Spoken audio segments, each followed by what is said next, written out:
estamos aqui para mais uma transmissão ao vivo do TV Folha. Hoje a gente vai falar sobre as novas regras eleitorais. Estamos com o jornalista e publicitário Chico Santa Rita, consultor em marketing político, e o advogado Eduardo Nobre, fundador do Instituto de Direito Político e Eleitoral. Boa tarde aos dois. Boa tarde, é um prazer estar aqui com vocês. Esse ano, além da proibição da doação de empresas, teve também muita mudança em relação à propaganda eleitoral. Foi diminuído os dias da propaganda e os blocos ficaram menores. Mas há quem diga que a produção aumentou. Chico, começo contigo. Qual é a sua avaliação? Essa reforma eleitoral, ela é absolutamente fora de qualquer normalidade que tem. Para começar, as pessoas estavam habituadas com aquele horário político. O Datafolha fez uma pesquisa, poucos tempos atrás, perguntando se o horário político era importante ou era muito importante, pouco importante e tal. O importante e o muito importante deu 2/3 da população. Então, isso Datafolha, 60 e tantos %, 2/3.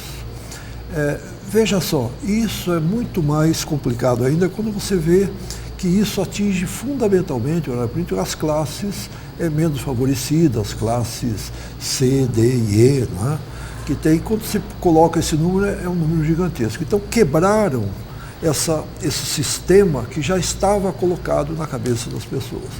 E respondendo diretamente à sua pergunta, criaram um volume de comerciais muito grande no meio da programação, que se você faz a conta do material produzido, o material produzido é muito maior do que era anteriormente.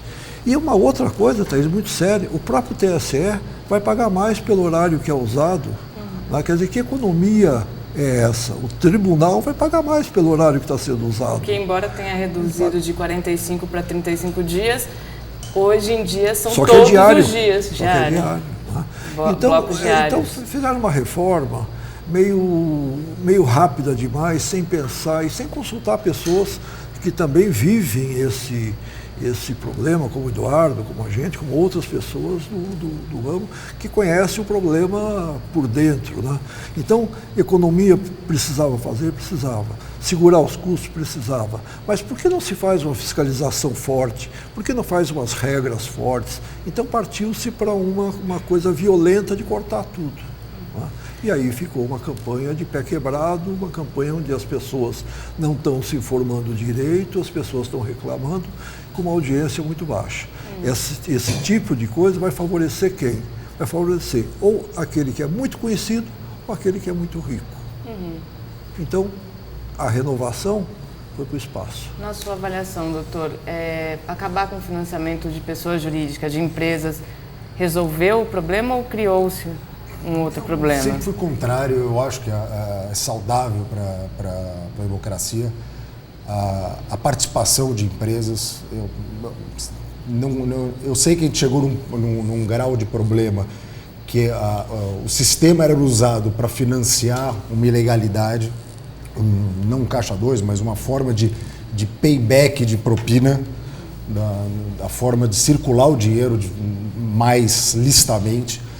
Mas eu acho que por esse motivo você não pode excluir essa participação.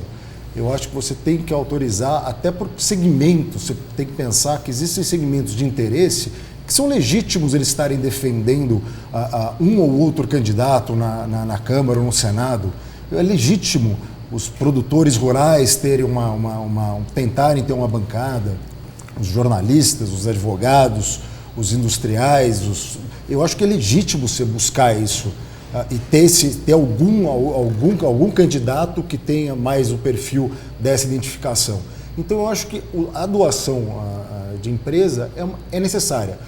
Efetivamente, temos um problema? Temos um problema, é fato. Assim, como a gente pode criar sistemas, e essa é a grande questão.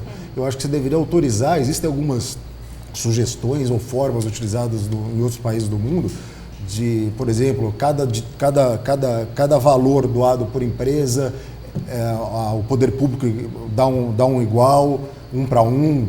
Tem sistemas que cada valor, unidade monetária privada, na verdade, metade fica para o candidato e metade vai para um fundo para ser dividido de forma igualitária.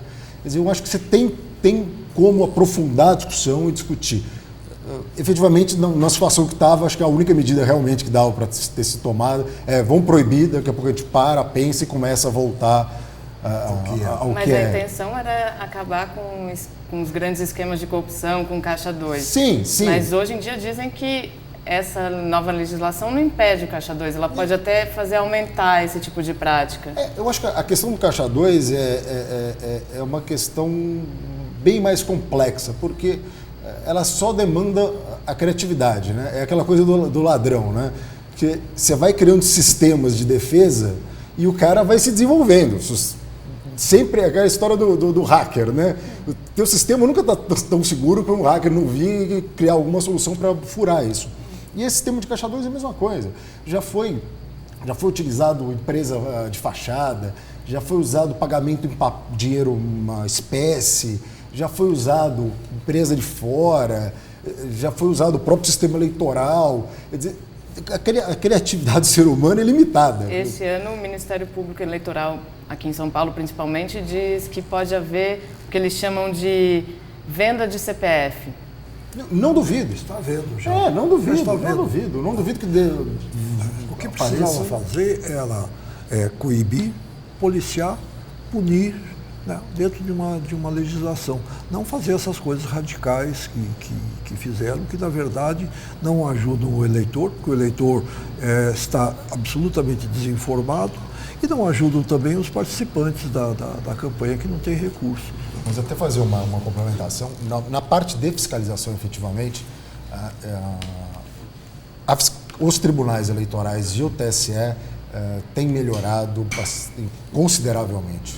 Isso é uma coisa que a gente tem que reconhecer. Assim, o controle que você via em campanha de 98 para hoje, era zero controle, para hoje ter um controle. Mas, principalmente nas últimas gestões do TSE, como o ministro Toffoli, agora como o ministro Gilmar Mendes, eles focaram muito em controle. Então, eu acho que essa parte está melhorando. Logicamente, não na velocidade que às vezes a gente espera, mas eles estão sempre se movimentando para criar soluções práticas para questões. Foi a divisão de contas do partido que vai receber, tem que dividir, tem que identificar o doador para poder não ter cruzamento errado. Quer dizer, você tem que declarar simultaneamente. Né? Você tem várias questões, a questão que veio através de alteração legislativa, mas de prestação de contas parciais. Quer dizer, o sistema está evoluindo. Não está ainda perfeito, mas eu acho que a gente ainda tem muito que trabalhar. Olha, eu posso dar um testemunho, eu faço campanhas desde que começou a redemocratização no Brasil. São 40 anos. Havia um pouco de Caixa 2, havia sistemas, mas era desse tamanhozinho a coisa. Ela foi crescendo. Nesses últimos anos, 14, 15 anos, 16 anos, a coisa tornou-se gigantesca. Tá? Havia sempre uma situação, mas eram coisas muito pequenas. Tá? Nada comparável com o que aconteceu nas últimas campanhas presidenciais. E olha que eu fiz campanha presidencial lá em 90 e tal. Né? Não é nada com relação a isso. Um dos argumentos da reforma foi o de tornar a campanha mais igualitária.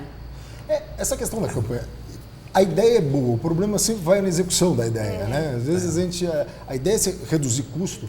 Você fala, acho que o Chico vai falar melhor que eu, mas se você pensar o custo de uma campanha para presidente da República no Brasil, é um negócio que, assim, ou temos aqui no Brasil as pessoas mais de coração aberto do mundo, ou realmente tem algum problema, porque a quantidade de dinheiro que é arrecadada por dentro, não estou nem analisando que possa vir a ser arrecadado por fora, são cifras astronômicas, assim, são cifras assim que eu acho que se somar os principais candidatos deve dar PIB de país. Quer dizer, é um negócio que... Por que alguém vai chegar e doar 40 milhões para um candidato a presidente da República? 50 milhões, 60 milhões? Porque vai ganhar 400 ou 500. É óbvio, ninguém é tão bonzinho assim, né? Então, é um negócio. E aí vem aquela questão da proibição de doação de empresa. Porque o critério da empresa era 2% do faturamento bruto dela do ano anterior, e você estava falando de grandes conglomerados, empresas que faturavam trilhões de... E também diante desse quadro de corrupção, quais são as pessoas que querem ter seu nome vinculado a um político? Sim. Tem muita gente que não quer doar por conta Sim, disso. eu né? falo que eu advogo para diversas empresas e elas sempre tiveram muita dúvida na questão para formalizar da melhor forma possível a doação de campanha, então estavam completamente aliviadas. Porque agora ninguém bate na minha porta para pedir dinheiro. Porque é uma via sacra, né? Sai o tesoureiro, começa a bater, falar com um, falar com o outro, para tentar captar dinheiro. E as empresas tinham essa, às vezes pensava, as empresas que não tinham uma intenção específica, pô, se eu não der, será que esse cara vai me prejudicar amanhã? Será que ele ganha? Mas com a campanha em curso, Chico, dá para ver que teve um impacto muito forte nas campanhas, né?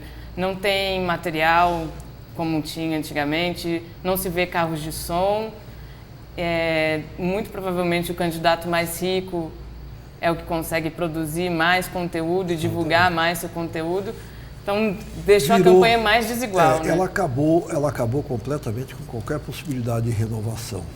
Né? Ela beneficia exatamente os que têm mais conhecimento e, ao mesmo tempo, mais intenção de voto, e os que têm mais dinheiro para produzir.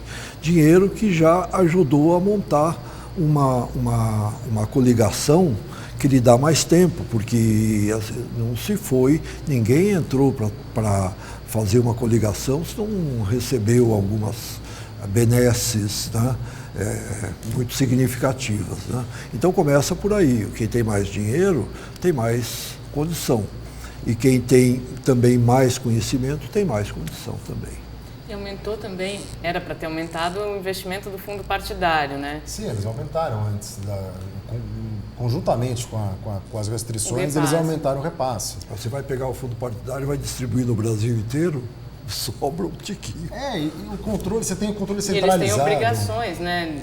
Tem que dar determinado valor para fundações, tem que se manter também. Para fundação de mulher, tem Mas previsão. acompanhando as prestações simultâneas, dá para ver que grande parte dos partidos não tem doado, não tem investido o seu fundo.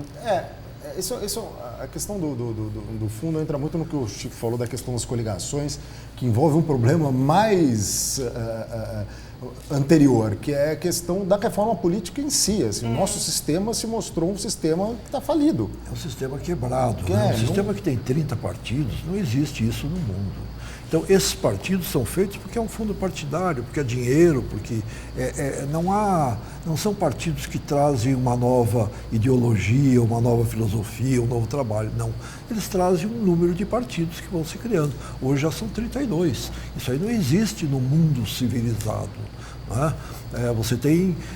quais são as linhas de pensamento, de ideologia que existem? 3, 4, 5, né? Mas não 32. Tem tanta diferença ideológica. Coisas ideológicas. Então são partidos comerciais, né? Viram partidos comerciais, que vendem o apoio, como você dizia na coligação, e que depois recebem as benesses partidárias e que tais. Então o sistema está todo errado. Agora, daí parte-se de uma coisa assim, estão roubando das campanhas. Ok, estavam, mas o problema não é você deixar cortar tudo, é você apontar o ladrão, pegar o ladrão, punir o ladrão, ou os ladrões, que eles são muitos. Né? Vocês acham que há a possibilidade de a reforma ser revista, alguns pontos dela, como a doação de empresas? Eu acho que certamente. Isso estava na pauta, né, já do Congresso, na época até o Eduardo Cunha tentou fazer. O presidente Temer gostaria muito disso, ele já declarou, ele gostaria muito disso. Não sei se ele vai reunir todas as condições políticas para executar, para fazer, que é outra coisa. Mas ele, pessoalmente, ele gostaria muito disso. Que tem uma percepção enorme, né? Além dos anos de política que ele tem, ele também é professor de Direito Constitucional. Sempre esteve muito ligado a esse debate do sistema político. Do ponto de vista das campanhas, a gente sabe já que elas perderam muito. Mas e o eleitor? O quanto ele é prejudicado? O eleitor está perdido no meio dessa história. Você tem um volume ainda de pessoas indecisas, já há quase 2 semanas da eleição, muito maior do que sempre foi. O que acontece? Quando você começa a campanha, você tem um número muito grande. E esse número vai baixando, até acabar no dia da eleição. Nós estamos com níveis de indecisão ainda muito grandes, porque os eleitores estão meio perdidos no meio dessa história. Até porque perderam também a sua forma, principalmente porque classe A e B são pessoas de cabeça feita. Já sabem mais ou menos em quem vão votar, ou se já não sabem completamente, tem a sua visão política. O eleitor das classes C, D e, ele vota de acordo com aquilo que ele vai vendo na campanha política, né, e tal. Então, esse eleitor está completamente perdido. Né? Ele está completamente perdido, não se define direito, não há ainda um rumo tomado para ele. E isso, você não pode esquecer o eleitor da classe C, D e. Ele é tão importante como o da classe A e B. Né? Só que ele foi deixado à margem nesse processo todo torto, todo maluco que se criou. Nesse processo teve uma mudança muito significativa também, que foi a saída dos tradicionais marqueteiros, né? Dos grandes marqueteiros. Hoje em São Paulo, por exemplo, são nomes novos que estão tocando as campanhas. Óbvio que por conta da falta de dinheiro. O quanto isso diminuiu, Chico, de dinheiro? Olha, aí ou você se submete a uma situação vexatória ou não. Lhes dou um exemplo claro. Nós fomos chamados para fazer a campanha da candidata Marta Suplicy. Isso lá por fevereiro, março, começar a campanha. E fizemos um começo de trabalho, fizemos uma pesquisa, fizemos e tal. E no final nós fomos ver que não havia a menor condição, não só de nos pagar, mas sim de pagar as pessoas que precisavam, redatores, pessoal da televisão, pessoal e tal. Então, nós saímos fora porque eu disse assim, eu não posso submeter o meu nome a uma campanha que eu não tenha recursos para fazer. Não é questão do dinheiro, é questão de poder fazer direito uma campanha. Né?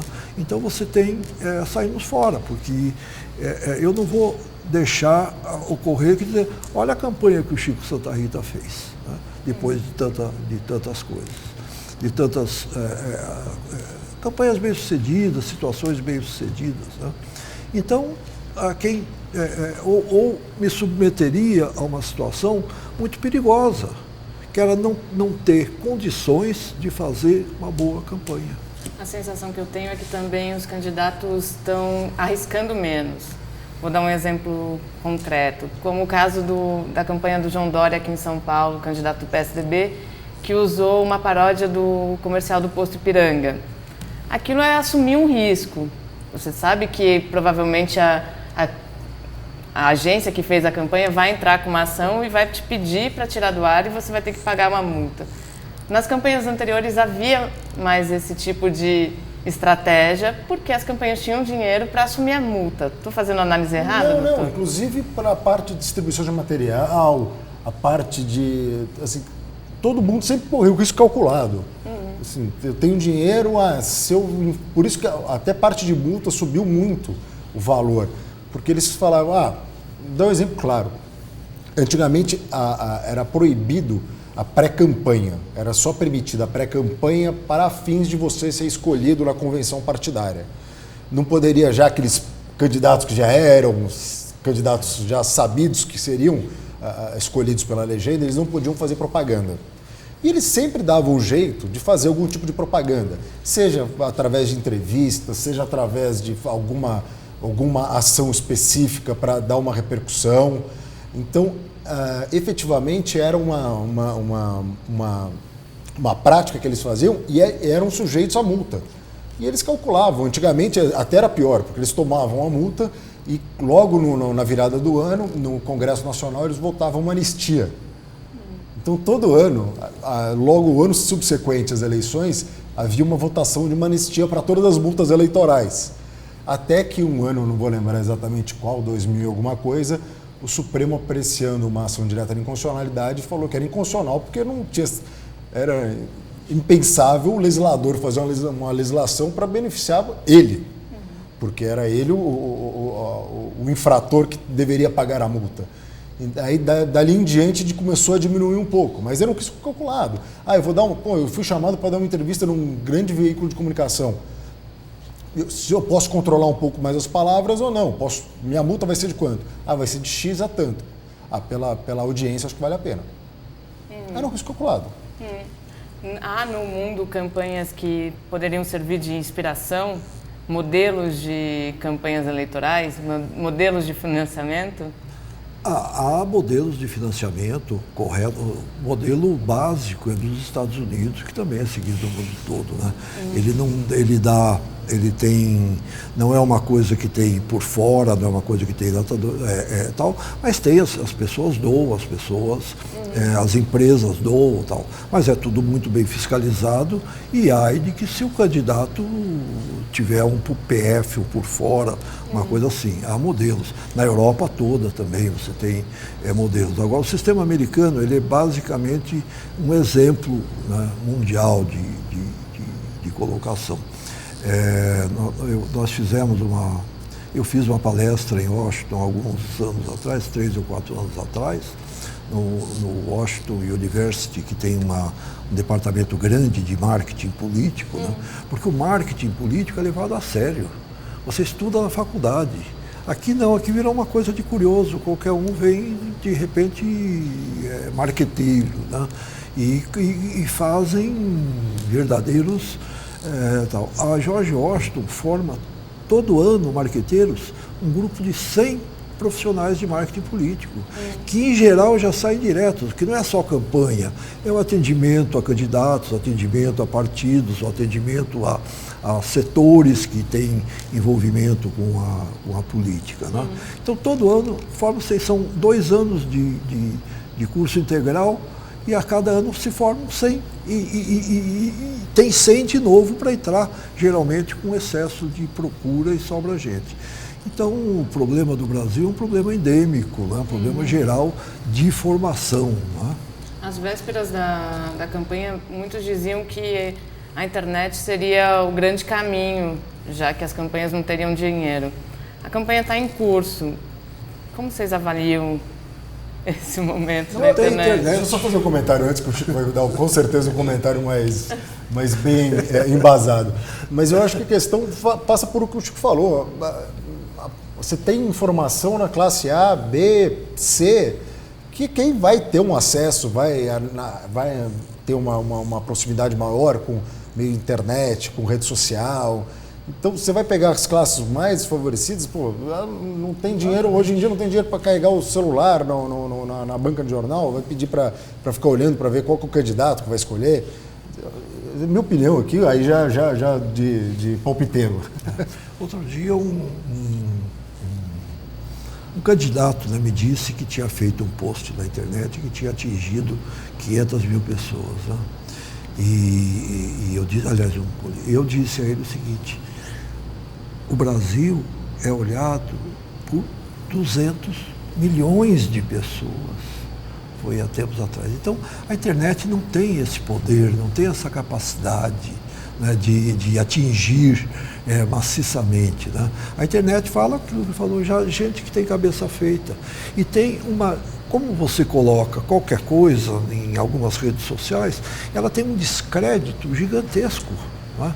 Quer dizer, coloca na internet, você nunca sabe se é correto, se não é correto, se é um pirata, se é tal. Então você tem uma situação assim. Ela já está crescendo, mas ainda é a 4ª ou 5ª mídia, né? Você começa pela televisão, rádio, a campanha de rua e vai por aí afora, né? Ela não tem esse poderio. Então quem falou que ia ser a campanha da internet, já está provado que errou. Né? Errou e errou completamente. Você tem que usar a internet como uma das mídias acessíveis, necessárias, né? Mas não vai ter campanha na internet. Porque há permissão de se doar via internet. Essa foi a discussão que até foi uma adesão do Tribunal Superior Eleitoral recente, tratando do tema daquelas doações coletivas, aqueles fundos coletivos para doação. Que eles entenderam que não era permitido, a legislação brasileira não autorizava esse tipo de questão, porque ela... No final dela, você acaba perdendo a identidade do doador. O que pra gente, aí volta naquele problema que eu falei, o brasileiro muito criativo, ia criar um monte disso para nem precisar sair comprando o CPF. Então, acho que a opção do tribunal foi, acho que nesse momento correta, foi de evitar qualquer ferramenta que pudesse perder o link entre o doador e o candidato. Então, acho que isso foi... Mas os partidos tiveram um problema. Muitas das empresas que gerenciam cartões de crédito não topavam fechar contrato com nenhuma das campanhas. Teve de haver uma decisão do Tribunal Superior Eleitoral obrigando essas empresas a aceitarem fechar contratos como conta corrente. Exato. A lei obriga o banco a abrir a conta corrente do candidato. Você pode falar que, de repente, ser barrado no compliance, mas ele tem que abrir a conta. Exatamente. É um negócio que foi obrigado, exatamente porque tinha o mesmo problema. E eles enrolavam antigamente, eu fico lembrando isso muito bem. Assim, eles enrolavam tempos e tempos para abrir a conta. Aí, hoje em dia, se não me engano, o banco tem 3 dias para abrir a conta.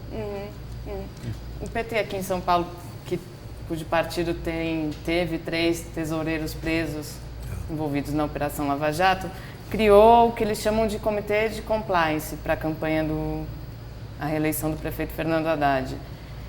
O quão de eficiência isso pode ter na avaliação de vocês? Eu vou passar essa para o Chico, que eu acho que é muito mais uma jogada de marketing do que uma jogada de efetividade no controle dos gastos. Eu acho que sim.